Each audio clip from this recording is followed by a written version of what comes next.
vous êtes un peu comme moi, parce que quelqu'un qui vous pompe votre compte en banque pendant 1 an et demi, sans qu'on se rende compte, soit il est extrêmement garni. Non, c'est parce que je suis très négligent et j'ai une phobie administrative comme un ancien ministre et je n'ouvre pas mon courrier, je réponds pas aux appels des banquiers, etc. Donc peut-être qu'ils ont essayé de m'avertir. En tout cas, je n'ai rien vu sur mes comptes parce que je ne regarde pas mes comptes. Je me dis que tant qu'il y en a encore un peu, voilà, je peux ma carte. C'est-à-dire que quand le banquier appelle, c'est que généralement il y en a un peu moins. C'est comme ça que l'histoire s'est terminée comme ça. C'est quand le banquier m'a appelé, quoi. Ça s'est terminé comme ça. Parce qu'en fait, pour résumer, je suis resté pendant 1 an et demi avec une femme que je croyais bien connaître parce qu'elle habitait chez moi avec sa fille, voilà, que j'adorais et que je considérais un peu comme ma propre fille par adoption. Et je me suis rendu compte, au final, au bout d'1 an et demi, qu'elle m'avait menti sur son prénom, sur sa nationalité, sur son âge, surtout sur ses parents, sur son ex-mari, sur sa fille, surtout. Je pense qu'en 1 an et demi, il n'y a pas une chose de vrai dans ce que je savais sur elle.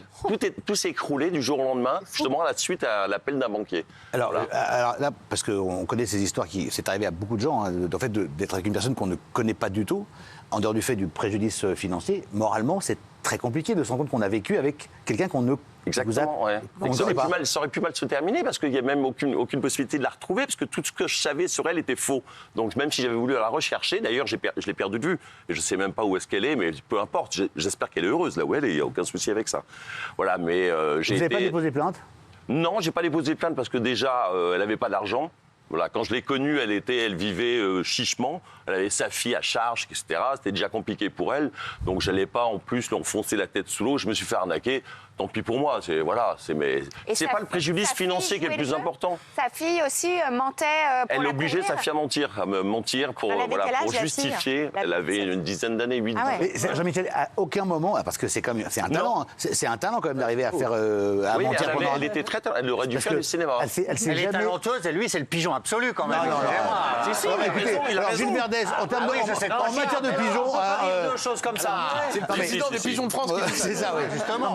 Non mais parce qu'elle s'est jamais trahie. Après coup, les gens me disent mais comment t'as pas su que c'était une arnaque parce que elle n'avait pas d'amis, tu voyais pas ses amis. Elle est très peu, non.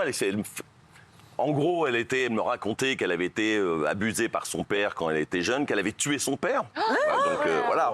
Mais personne ne le savait. Et d'ailleurs, quand j'ai voulu à la fin rompre dans son histoire, elle m'a dit mais non, mais je te promets que je vais arrêter tous mes mensonges, etc. Et d'ailleurs, je te fais une déclaration d'aveu du meurtre de mon père par écrit, comme ça, tu peux t'en servir contre moi le jour où vraiment En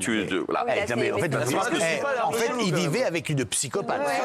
Michel, est-ce que l'amour que tu avais pour elle a pris le dessus pour pas te rendre compte tout ce qu'elle me disait renforçait bêtement mon amour parce que je me disais avec tout ce qu'elle a vécu, d'être encore aussi forte aujourd'hui, comme le dit la chanson, et du coup ça renforçait un peu le respect, l'admiration que j'avais d'elle en me disant comment on peut rester aussi positif après tous les drames qu'on a vécu. Est-ce que tu as appris qu'elle avait déjà arnaqué d'autres types avant toi ? Est-ce qu'il y avait des pigeons avant vous ? Je sais pas parce que je connaissais déjà pas sa vie actuelle, je me trompais, donc sa vie d'avant, je savais que ce qu'elle me disait, que tout était faux, que son ex-mari était mort sur l'autoroute brûlée vive, qu'elle avait été kidnappée par des Serbes dans un appartement pendant une semaine. Là, au bout d'un moment, quand même, les histoires sont quand même... On est quand même dans le... Elle avait été violée par un chauffeur de taxi, elle est sautée du taxi en route dans le bois de Vincennes à 30 km/h. Elle avait sauté du 3e étage pour se suicider parce que son père abusait d'elle, etc. Elle t'a volé combien en somme d'argent ? Je me suis arrêté, quand j'ai découvert le poteau rose, j'ai commencé à regarder mes comptes. Et je me suis arrêté parce que je me suis dit à un moment ça sert à rien de compter jusqu'au bout. Je me suis arrêté à 17 000. Quand même, c'est beaucoup.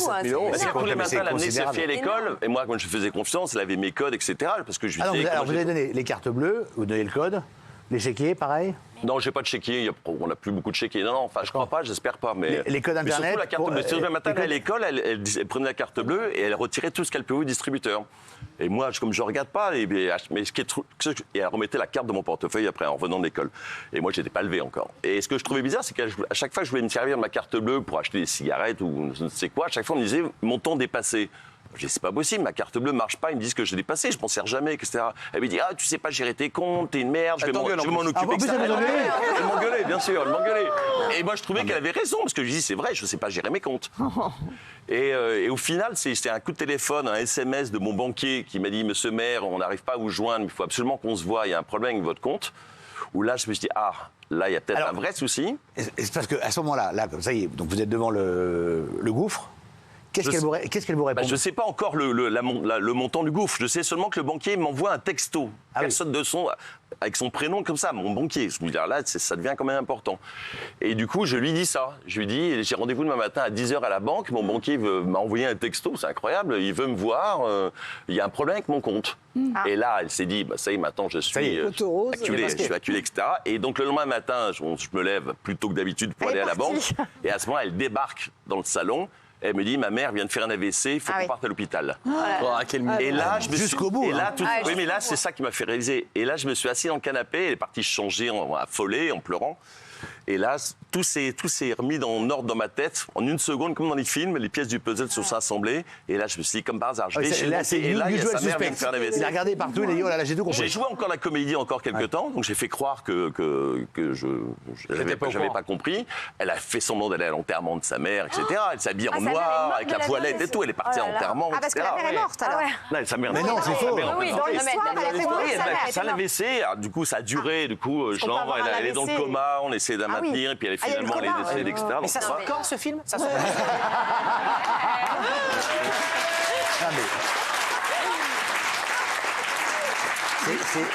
Alors, donc là, une fois que la mère n'est pas morte, qu'elle a enlevé sa voilette... Du coup, là, j'ai enquêté. Mais ça a duré combien de temps, le coma, juste pour savoir? Une semaine, 10 jours. Et vous vous rendez compte, la meuf, elle se projette, elle invente un coma, elle dit, voilà, une semaine, machin... Et du coup, j'ai commencé à enquêter, et j'ai trouvé sa sœur, qui habite en région parisienne, que j'ai rencontrée, et c'est elle qui m'a tout avoué en me disant qu'elle est dans la famille, elle est connue, elle est brouillée un peu avec toute sa famille parce qu'elle est complètement mythomane. Et elle m'a démonté tout ce que je savais. Dès que je lui disais, elle s'appelle bien quand même Victoria. Non, pas du tout. Elle est bien libanaise. Pas du tout. Et t'as jamais vu son passeport? Elle a bien un tel âge. Non. Sophie Coste, quand vous poussez quelqu'un, vous dites pas, t'as tes papiers. Non, je l'ai eu après. En un an et demi, parfois, on peut partir. Je l'ai eu après, parce qu'évidemment, j'ai voulu qu'on se sépare à ce moment-là. Mais elle ne voulait pas. Elle ne voulait pas partir. Elle voulait que je lui trouve un autre appartement. Est-ce que tu l'as confrontée à la réalité, la vérité? Est-ce qu'elle a fini par t'avouer que c'était une vraie mythomane ou pas?